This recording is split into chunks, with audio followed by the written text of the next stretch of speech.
غزوہ ہند حضرت عیسیٰ علیہ السلام کے ساتھ جہاد بالسیف اور حضرت امام مہدی کے ساتھ جہاد کو کچھ لوگوں نے جھٹلانا شروع کر دیا ہے. کیا یہ صحیح ہے؟ حضرت عیسیٰ علیہ السلام کے ساتھ مل کے جہاد ہوگا, حضرت مہدی کی قیادت میں جہاد ہوگا. یہ تو بخاری مسلم کی صحیح احادیث سے ثابت ہے اور امت کا اجماعی عقیدہ ہے. اس کا انکار کرنا یہ گمراہی ہے. باقی دیکھو, نبی صلی اللہ علیہ وسلم نے جتنی بھی مستقبل کی پیش گوئیاں کی ہیں ان میں کچھ تو پوری ہو چکی ہیں. آپ صلی اللہ علیہ وسلم نے پیش گوئی کی تھی ایک آگ نکلے گی. مجھے پوری حدیث کے الفاظ یاد نہیں ہیں, بہت یعنی ظاہر ہے حدیث پڑھے ہوئے 20-25 سال ہو گئے. یہ والی حدیث ہے, اس کی بات کر رہا ہوں کہ اس سے اونٹوں کی گردنیں روشن ہو جائیں گی. تو علامہ نووی رحمہ اللہ نے لکھا ہے کہ یہ آگ لگ چکی ہے دنیا میں, ایک بہت بڑی آگ لگی تھی عرب میں. تو یہ نبی صلی اللہ علیہ وسلم کی پیش گوئی پوری ہو چکی ہے آج سے کئی سو سال پہلے. تو ایسے ہی نبی صلی اللہ علیہ وسلم کی جتنی بھی پیش گوئیاں ہیں کچھ پوری ہو چکی ہیں, کچھ پوری ہوں گی. لیکن نبی نے جو بھی مستقبل میں ہمیں بتایا کہ ہوگا اس میں ہمارا ایمان ہے ہوگا, لیکن ہم نے جو فیصلے کرنے ہیں وہ ان پیشگوئیوں کی بیس پہ نہیں کرنے ہیں. ہم نے موجودہ حالات کو سامنے رکھ کے فیصلہ کرنا ہے کہ ہمیں کیا کرنا چاہیے اور کیا نہیں کرنا چاہیے. ابھی ایک صاحب آئے میرے پاس ملنے کے لیے کہ فلاں ملک میں امام مہدی آئیں گے, تو میں ابھی وہیں جا رہا ہوں اور وہاں کچھ کرنے کا پروگرام ہے. میں نے اس کو روکا, میں نے کہا تمہارا دماغ خراب ہو گیا ہے, کہہ رہے امام مہدی وہاں نہیں آئیں گے. میں نے کہا آئیں گے نہیں آئیں گے یہ ایک الگ بحث ہے, جب آئیں گے وہ آنا ہوگا. آپ وہ کرو جو شریعت آپ کو ابھی حکم دے رہی ہے. اب امام مہدی دریافت ہوں گے, لوگ ان کو تلاش کریں گے بیت اللہ میں طواف کرتے ہوئے. تو اب یہ تھوڑی کہ میں عمرے پہ چلا جاؤں کہ امام مہدی آنے والے ہیں, مجھے کیا پتا کب آئیں گے. جب جو کام ہوگا وہ ہو کے رہے گا. ہم نے وہ کرنا ہے جس کی شریعت جس کا ہمیں حکم دے رہی ہے. دیکھو نبی صلی اللہ علیہ وسلم کی سیرت میں جہاد بھی نظر آئے گا آپ کو, دعوت بھی نظر آئے گی, برداشت بھی نظر آئے گا, انتقام لینا بھی نظر آئے گا. یہ سب چیزیں نبی صلی اللہ علیہ وسلم کی سیرت میں ہیں. انتقام بھی لیا آپ نے, برداشت بھی کیا آپ نے, جہاد بھی کیا آپ نے, جہاد کو ٹالا بھی ہے آپ نے. صلح حدیبیہ میں آپ نے جہاد کو ٹالا ہے. یہودیوں سے دشمنی بھی کی. ادھر توجہ کریں میری طرف, ادھر کیا دیکھ رہے ہیں. یہودیوں سے آپ نے دشمنی بھی کی اور یہودیوں سے معاہدے کر کے ایگریمنٹ بھی کیے جنگ بندی کے. تو اس سے پتہ چلتا ہے بھائی اسلام ہمیں حکم دیتا ہے گراؤنڈ ریئلٹی, زمینی حقیقت کو سامنے رکھ کے فیصلہ کرو. زمینی حقیقت کو سامنے رکھ کے فیصلہ کرو کیا کرنا چاہیے اور کیا نہیں کرنا چاہیے. تو دو میدان ہیں جو اسلام نے ہمیں دیے ہیں. ایک میدان ہے دعوت کا اور ایک میدان ہے جہاد کا.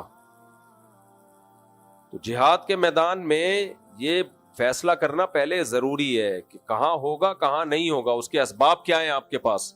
نبی صلی اللہ علیہ وسلم نے مکہ میں 13 سال جہاد نہیں کیا, اسباب نہیں تھے.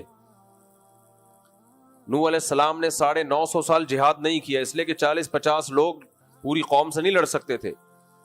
بنی اسرائیل نے حضرت موسیٰ علیہ السلام جب تک نہیں آئے فرعون کے خلاف بغاوت نہیں کی, اور موسیٰ علیہ السلام کے آنے کے بعد بھی بغاوت نہیں ہوئی ہے.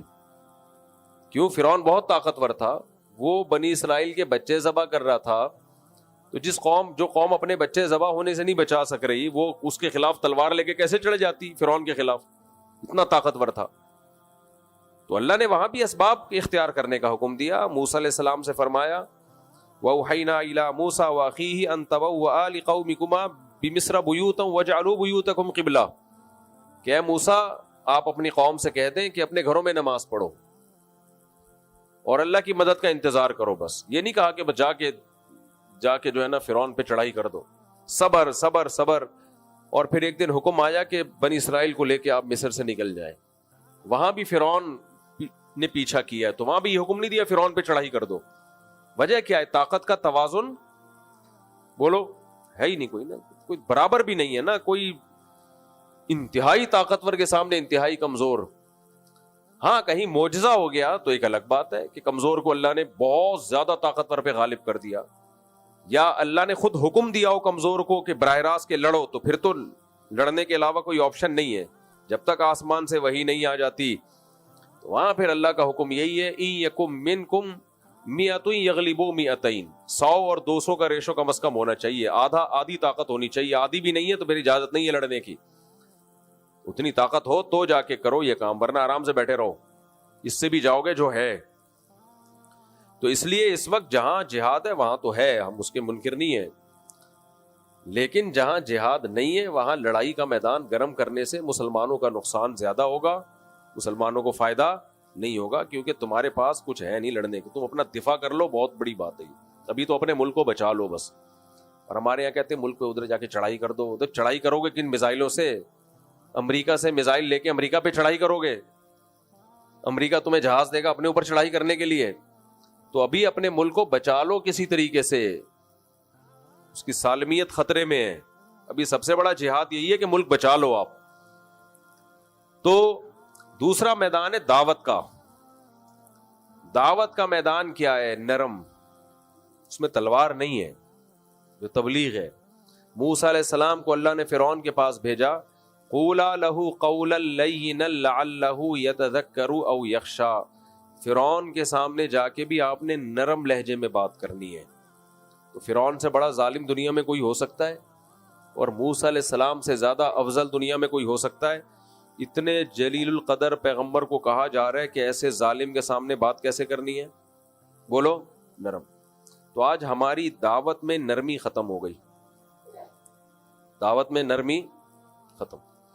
جو جہاد کی جو میدان میں کرنے کی چیزیں تھیں وہ دعوت کے میدان میں ہو رہی ہیں.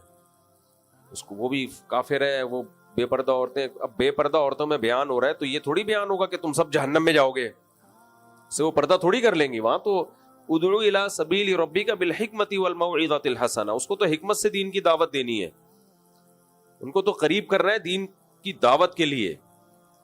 تو یہ بہت بڑا مسئلہ ہے. اب گھر میں جو شخص دیندار بن جاتا ہے وہ بدتمیز بہت ہو جاتا ہے. گھر میں جو بھائی نمازی پرہیزگار ہوگا وہ کیا ہوگا؟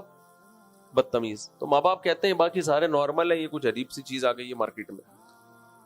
اس لیے ہمارے حضرت فرمایا کرتے تھے کہ گھر میں جو دیندار بنتا ہے نا, نماز پڑھتا ہے, اس کو اپنے اخلاق بہت زیادہ اچھے کرنے پڑیں گے, بہت زیادہ اپنے اخلاق کو پہ محنت کرنی پڑے گی اس کو. تو دیندار لوگوں کو چاہیے بہت زیادہ احتیاط برتیں وہ, اس سے اللہ ان کے درجات بلند کرے گا. بات بہت لمبی ہو گئی. تو خلاصہ کلام کا یہ نکلا کہ بھائی جب امام مہدی آئیں گے جہاد ہوگا, عیسیٰ علیہ السلام آئیں گے جہاد ہوگا. ابھی آپ جو زمینی حقیقت کو دیکھ کے جو کرنا ہے آپ وہ کرو. لوگ کہتے ہیں میں امام مہدی کا لشکر تیار کر رہا ہوں, بالکل بھی آپ کو اس کی ضرورت بولو نہیں ہے.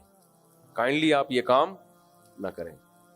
کہتے ہیں میں عیسیٰ علیہ السلام کے لیے ایک لشکر تیار کروں, رہنے دو بس آپ. وہ لشکر کہیں اور جا کے پھٹے گا, سب کو خراب کرے گا وہ لشکر. سمجھتے ہو؟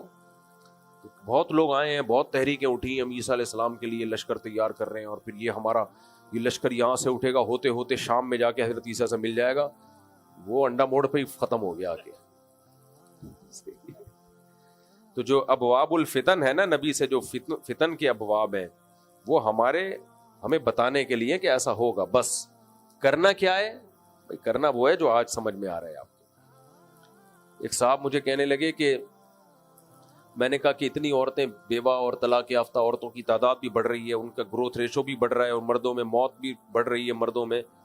تو انہوں نے کہا دیکھیں تو قیامت کے قریب تو 50 عورتیں اور ایک مرد ہوگا, تو 4 شادیاں بھی کافی نہیں ہوں گی. حدیث میں آتا ہے قیامت میں عورتیں اتنی زیادہ ہوں گی, 40 ایک روایت میں آتا ہے 40 عورتوں کے مقابلے میں ایک مرد ہوگا.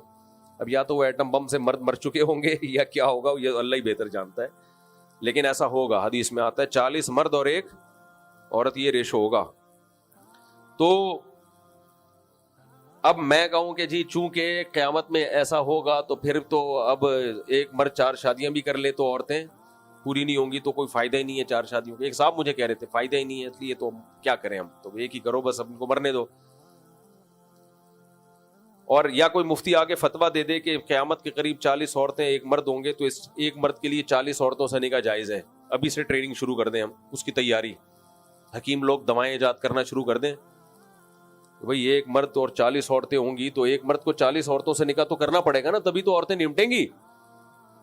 تو اس لیے ہم ابھی سے تیاری شروع کر دیں, دوائیں کھانا لوگوں کو شروع کر دیں اور فتویٰ دینا شروع کر دیں بھائی 4 سے زیادہ بھی جائز ہے, تو کہ یہ عقل مندی کا کام ہوگا؟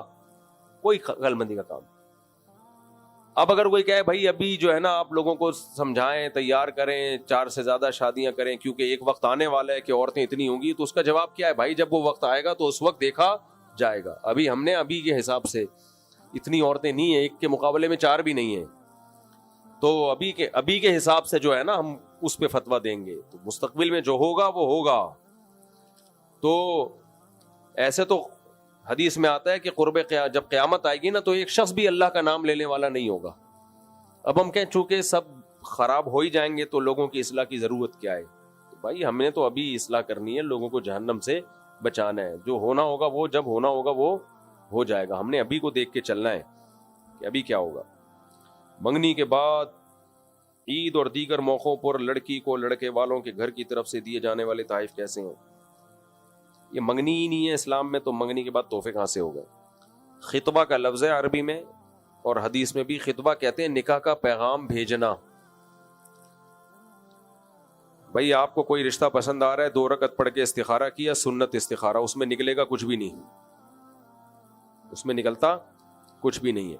استخارہ ایک دعا ہے, اللہم ان کنت تعلم ان ھذا الامر خیر لی فی دینی ومعاشی وعاقبۃ امری فاقدرہ لی, اللہ مقدر کر دے اگر یہ بہتر ہے. تو بس 2 رکعت پڑھ کے دعا مانگی, اور کرنا کیا ہے جو سمجھ میں آ رہا ہے, جو سمجھ میں آ رہا ہے تو وہ کر لینا ہے. جیسے میں نے جب دوسری شادی کا ارادہ کیا, جہاں میں نے پیغام بھیجا, استخارہ بھی احتیاطاً کر لیا, اور دل میں یہ تھا کہ کرنا تو ہے یہیں پہ. کرنی کہاں ہے؟ یہیں کرنی ہے, چاہے استخارے میں نو آئے یا استخارے میں یس آئے. وجہ اس کی ہے کہ استخارے میں کچھ بھی نہیں نکلتا, اگر کچھ نکلا تو آپ کا اپنا دماغی تخیل ہے. استخارہ اللہ سے مدد لینے کا نام ہے کہ اللہ اگر یہ بہتر نہیں ہے تو ویسے ہی ہٹا دے بس اس کو. تو یہ ہمارے نبی نے کتنے نکاح کیے. حضرت موسیٰ علیہ السلام کا واقعہ میں 20 دفعہ سنا چکا ہوں. جب مدین گئے تو جن بچیوں کی خدمت کی آپ نے, لڑکیوں کی خدمت کی, ان کے والد نے بلایا, اسی مجلس میں کہا کہ ان میں سے ایک بیٹی کا آپ سے نکاح کرنا چاہتا ہوں, اعلیٰ ان تأجرنی 8 حجج, آپ 8 سال بکریاں چلائیں. ہمیں تو نہیں ہے کہ موسیٰ علیہ السلام گئے کمرے میں جا کے استخارہ نکالا انہوں نے, اور 6 مہینے استخارہ نکالتے رہے. فوراً فرمایا ذالک بینی و بینک, قبول ہے. ٹھیک ہے, کیا فرمایا؟ قبول. تو منگنی اسلام میں نہیں ہے. نکاح کا پیغام بھیجیں, پہلے سوچ لیں, استخارہ بھی کر لیں, مشورہ بھی کر لیں, پیغام بھیجیں, اور سامنے والے یا تو ہاں کریں یا نہ کریں, وہ بھی سوچ لیں. سوچنے کے بعد نہ کرنا ہے نہ, ہاں کرنے کا مطلب ہے آؤ نکاح پڑھو. ہاں کرنے کا مطلب کیا ہے؟ چلو بھائی ہماری طرف سے قبول ہے تو اب یہ تمہاری امانت ہے. رخصتی میں تاخیر ہو سکتی ہے کسی وجہ سے, نکاح میں تاخیر بولو نہیں ہونی چاہیے. رخصتی میں اگر ہے تو بھائی ابھی کوئی مسئلہ ہے نہیں رخصتی کر پا رہے, نکاح تو پھر جو مرضی تحفے تحائف بھیجتے رہے تو منگیتر کچھ بھی نہیں لگتی. سمجھتے ہو, اس کو تحفے اور گفٹ بھیج کے فری کرانے کی ضرورت نہیں ہے. اور منگنیوں میں ٹوٹنے کا ریشو بھی بہت زیادہ ہوتا ہے, کیونکہ اسی دوران ادھر ادھر بھی سیٹنگ اس کی بھی ہو چکی ہوتی ہے اور اس کی بھی ہو چکی ہوتی ہے. منگنی ہے نا, اس کے کوئی شرعی عقد تو ہے نہیں ہے. کیا قرآن کو اردو میں پڑھنے تاکہ سمجھا جا سکے, کیا اس طرح پڑھنے سے بھی ثواب ملتا ہے؟ ملتا ہے, لیکن جو اصل ثواب عربی میں پڑھنے سے ملتا ہے. قرآن اللہ کا کلام ہے جو عربی میں ہے, وہ انگلش یا اردو میں نہیں ہے. نبی صلی اللہ علیہ وسلم نے فرمایا جس نے الف لام میم پڑھا اس کو 30 نیکیاں ملتی ہیں. حضرت مولانا شرف علی تھانوی رحمہ اللہ نے بڑی زبردست بات لکھی ہے. فرمایا نبی نے مثال دی ہے حروف مقطعات کی, جن کا مطلب اللہ کے سوا کسی کو معلوم نہیں ہے. تو اس سے پتہ چلتا ہے قرآن بغیر مطلب کے سمجھے بھی 30 نیکیاں ملتی ہیں, 3 کلموں پر مشتمل ایک لفظ, ایک کلمہ پڑھنے سے. تو الف 10 نیکیاں, لام 10 نیکیاں, میم 10 نیکیاں. تو یہ بغیر سمجھے پڑھنے پر ہے, تو سمجھ کے بھی پڑھو اور بغیر سمجھے بھی پڑھو. آپ جو مطالعہ کرتے ہیں نا قرآن کا, اس پہ تلاوت کا ثواب نہیں ملتا. ٹھیک ہے, تفسیر سمجھنے کا ثواب مل جاتا ہے, تو تلاوت کا ثواب جب بھی ملتا ہے. اچھا, میری تفسیر کے لیکچر ہیں مفتی طارق مسعود اسپیچز جو ہمارا چینل ہے, تو اس پہ جا کے وہ لیکچر سنیں شروع سے, اس سے قرآن انشاءاللہ آپ کو قرآن کی زبان میں سمجھ میں آئے گا. تو تفسیر بھی پڑھا کریں, تلاوت بھی کیا کریں. جلدی جلدی مکمل کر لیں میرا بھائی، ہو گیا صلاۃ التسبیح ہو گیا. کیا غزوہ ہند کا کیا حکم ہے؟ غزوہ ہند کا حکم یہ ہے کہ آرام سے انسان کے بچے بیٹھ کے پاکستان کو بچانے کی کوشش کرو، جب ہونا ہوگا ہو جائے گا. ابھی ملک کی حالت دیکھو، ملک کو بچاؤ. ابھی فی الحال اکنامکلی ملک کو مضبوط کرو. کھانے کو روٹی نہیں ہے لوگوں کے پاس، دھماکے کتنے ہو رہے ہیں. دہشت گرد ادھر، دہشت گردوں کو کچھ ڈاکو آئے تھے، ان کو پکڑ کے اللہ کا شکر ہے لوگوں نے اگلے پچھلے سب گناہ ان کے معاف کر دیے. ابھی یہ کام کرو. پھر کوئی اٹھے گا غزوہ ہند کے نام پہ چندہ کرنا شروع کر دے گا، اور پھر تمہیں کہیں لے جائے گا ایسے انلیگل کاموں میں. پھر ایجنسیاں اٹھاتی ہیں، چمڑیاں ادھیڑتی ہیں، پھر مسنگ پرسن بن جاتے ہو، پھر نئے کیسز شروع ہوتے ہیں. آرام سے انسان کے بچے بنو، پڑھائی کرو، نماز پڑھو، روزہ رکھو، تبلیغ میں وقت لگاؤ، لوگوں کو دین کی دعوت دو تبلیغ میں نکل کے، اور ملک کو بچانے کی بات کرو. پیشاب کے قطروں کا گمان ہوتا ہو تو وضو کا کیا حکم ہے؟ گمان سے وضو نہیں ٹوٹتا. پیشاب کا قطرہ نکلنے کا اتنا یقین ہو کہ قسم اٹھا کے کہے کہ میرا پیشاب کا قطرہ نکلا ہے. بعض لوگ کہتے ہیں ہم کنفیوز ہیں، قسم اٹھائیں کہ نہیں اٹھائیں. اس کا مطلب نہیں اٹھا سکتے آپ. 100% یقین ہو پھر وضو ٹوٹے گا. کیا پب جی وغیرہ انہوں نے صحیح ٹائم ویسٹنگ ہے بھائی، برائی ہے یہ، اس کو سے بچاؤ اپنے آپ کو. بس آخری 2 سوال رہ گئے، ابھی ہو گئے. کیا صلاۃ التسبیح مستند عمل ہے؟ صلاۃ التسبیح اختلافی مسئلے مت چھیڑا کرو رمضان میں خاص طور پہ. پھر جب چھیڑتا ہوں تو پھر کمنٹس آنا شروع ہوتے ہیں. پوچھ لیا ہے تو بتا دیتا ہوں. صلاۃ التسبیح پر چند پوائنٹ یاد رکھو. سب سے پہلی بات، کوئی صحیح حدیث اس پر موجود نہیں ہے. کوئی ایک بھی ایسی حدیث نہیں ہے جس کی سند بالکل ٹھیک ہو. لیکن چونکہ بہت کثرت سے حدیثیں ہیں تو محدثین کا اصول ہے کہ ضعیف حدیث تعدد طرق کی وجہ سے حسن درجے کو پہنچ جاتی ہے، قابل قبول بن جاتی ہے. میں نے جب یہ بات کہی نا تو ایک صاحب نے کمنٹس کیے ہوئے تھے، بہت سارے لوگ مل کے جھوٹ بولیں تو کیا وہ سچ ہو جائے گا؟ بھائی بہت سارے لوگ مل کے جھوٹ نہیں بول رہے. ضعیف حدیث موضوع من گھڑت نہیں ہوتی. اگر راوی کا جھوٹا ہونا ثابت ہو جائے نا تو وہ حدیث ضعیف نہیں کہلاتی، وہ تو موضوع من گھڑت کہلاتی ہے. ضعیف کا مطلب یہ ہے کہ راوی میں کچھ سقم ہے، اس کی میں ابھی ڈیٹیل میں نہیں آتا، تو اس کی وجہ سے یقین نہیں ہے. لیکن جب بہت سارے طریقے طرق سے وہ حدیث ثابت ہوگی تو محدثین کا اصول ہے کہ وہ درجہ حسن تک پہنچ جاتی ہے. تو اسی بیس پر جمہور علماء کا مذہب یہ ہے کہ اگرچہ صلاۃ التسبیح پر کوئی صحیح حدیث موجود نہیں ہے، لیکن چونکہ اتنے طریقوں سے، اتنی سندوں سے مروی ہے تو اس میں قابل قبول ہے، لہذا اس پر عمل کرنا چاہیے. لیکن بعض علماء کا موقف یہ ہے کہ یہ اصول تو اپنی جگہ درست ہے کہ بہت ساری ضعیف حدیث ہوں گی تو وہ عمل حسن کو پہنچ جاتا ہے، وہ حدیث حسن ہوتی ہے، وہ قابل قبول ہوتی ہے، اس سے شرعی مسئلہ بھی ثابت ہو جاتا ہے. لیکن ان کا اصول یہ ہے بہت سارے علماء کا، جس میں علامہ ابن تیمیہ رحمہ اللہ بھی داخل ہے، اور میرا بھی رجحان اسی رائے کی طرف ہے، وہ یہ ہے کہ اگرچہ ضعیف حدیث جب بہت کثرت سے ہو تو وہ قابل قبول ہے، وہ حسن ہے، لیکن اس سے جو عمل ثابت ہو رہا ہے اگر وہ متواتر حدیثوں کے بالکل اگینسٹ ہے تو پھر حنفیہ کا موقف یہ ہے کہ صحیح بخاری کی حدیث بھی اگر متواتر کے خلاف ہوگی تو حنفیہ رد کر دیتے ہیں، تو حسن کو کیسے قبول کیا جائے؟ تھوڑی گاڑی بات ہو گئی، اوپر سے گزر گئی ہو. ان کو عربی میں سمجھائیں آپ میں کیا کہہ رہا ہوں، بس مکمل. السلام علیکم، جلدی جلدی. ہاں پہنا دو پہنا دو پہنا دو پہنا دو. اپنا لیپ ٹاپ بیچنے کے لیے، اس کو کیا ہو گیا بھائی؟ لیپ ٹاپ میں نے ہیلو، ہاں بھائی، میں نے لیپ ٹاپ بھیجا ہے کسی کو نا صدر میں بیچنے کے لیے اپنا، تو کہہ رہے مجھ صاحب 180 لگ رہے تھے لیکن یہ بندہ 170 میں لے رہا ہے. میں نے کہا پہنا دے. پہنا تو میں یہ عرض کر رہا تھا، سمجھ میں آ رہی ہے بات جو میں علمی ایک بات بیان کر رہا ہوں.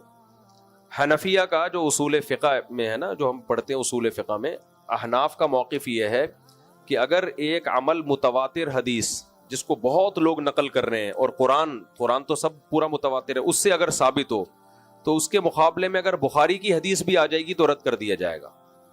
یہ احناف کا موقف ہے. جو بہت 100% یقینی ہے اس کو لیا جائے گا.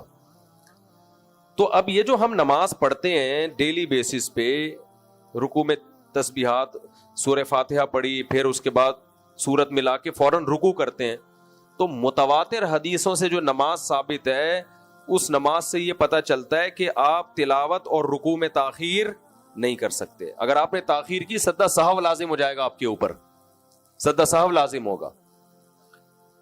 اور اسی طرح سورہ فاتحہ اور سورت کے درمیان میں وقفہ تاخیر نہیں کر سکتے، کیا تو سجدہ سہو لازم ہو جائے گا. یہ متواتر احادیث سے ثابت ہے یہ بات. اور صلاۃ التسبیح بالکل اس کے الٹ ہے، آپ اس میں تسبیحات پڑھ کے رکوع اور تلاوت میں کیا کرتے ہیں؟ تاخیر.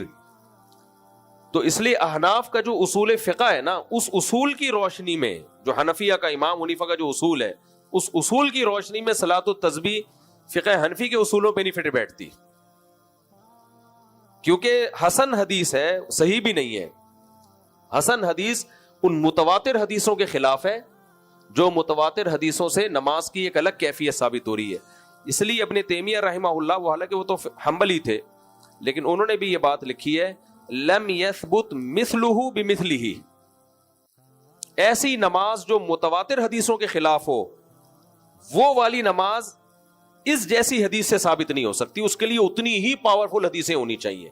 تو یہ چند علماء کا موقف ہے، لیکن جمہور کا موقف بہرحال یہی ہے کہ چونکہ وہ ایک عام اصول جو محدثین کا اصول ہے کہ ضعیف حدیث تعدد طرق کی وجہ سے کیا بن جاتی ہے؟ حسن. تو وہ کہتے ہیں حسن ہے لہذا صحیح کے حکم میں ہی ہے، لہذا جائز ہے. ناصر الدین البانی رحمہ اللہ تعالی جو سلفی عالم تھے، انہوں نے بھی صلاۃ التسبیح کو سنت قرار دیا ہے، لیکن عبداللہ ابن مبارک کی تقلید کی ہے انہوں نے اس مسئلے میں. انہوں نے کہا کہ اگرچہ حدیثیں ضعیف ہیں لیکن عبداللہ ابن مبارک چونکہ اس کے قائل تھے اور وہ بہت بڑے محدث ہیں، تو عبداللہ ابن مبارک جیسا محدث اگر اس کا قائل ہے تو ہم اس کا انکار نہیں کر سکتے. تو ہم یہ کہتے ہیں یہی تو تقلید ہے، اسی کو کیا کہتے ہیں؟ تقلید. تو یہ تقلید جب ابو حنیفہ کی ہو تو حرام ہے، اور البانی کی ہو تو جائز ہے، کیسے ہو سکتا ہے یہ؟ لیکن علامہ البانی پھر بھی بہت معتدل تھے، تقلید کے معاملے میں بھی بہت معتدل تھے وہ. تو اگر کوئی ان کی رائے کو فالو کرتا ہے کہ بھئی عبداللہ ابن مبارک اس کے قائل تھے، تو بھی ہمیں کوئی اعتراض نہیں ہے. تو اختلافی مسئلہ ہے، تو اس میں شدت جائز نہیں ہے. لہذا میں خود تو نہیں پڑھتا، لیکن اگر کوئی پڑھ رہا ہو تو اسے فضیلت بھی سنا دیتا ہوں، اور جمہور کے موقف پر عمل کر رہا ہے تو اس کو بدعت کہنا جائز نہیں ہے. یہ میرے منہ سے کبھی نہیں نکلا کہ صلاۃ التسبیح بدعت ہے. تو میرا موقف یہی ہے کہ جو عام نمازیں ہیں، جتنی دیر صلاۃ التسبیح میں لگے گی اتنی دیر وہی والی نماز میں لگا دو. لیکن اگر کوئی پڑھ رہا ہے تو بدعت ہی نہیں کہہ سکتے، اور اللہ کی رحمت سے امید بھی کی جائے گی کہ اس کو وہ اجر ملے گا جو روایات میں آتا ہے، کیونکہ جمہور کی رائے پر عمل کر رہا ہے، وہ کلدم نہیں ہے.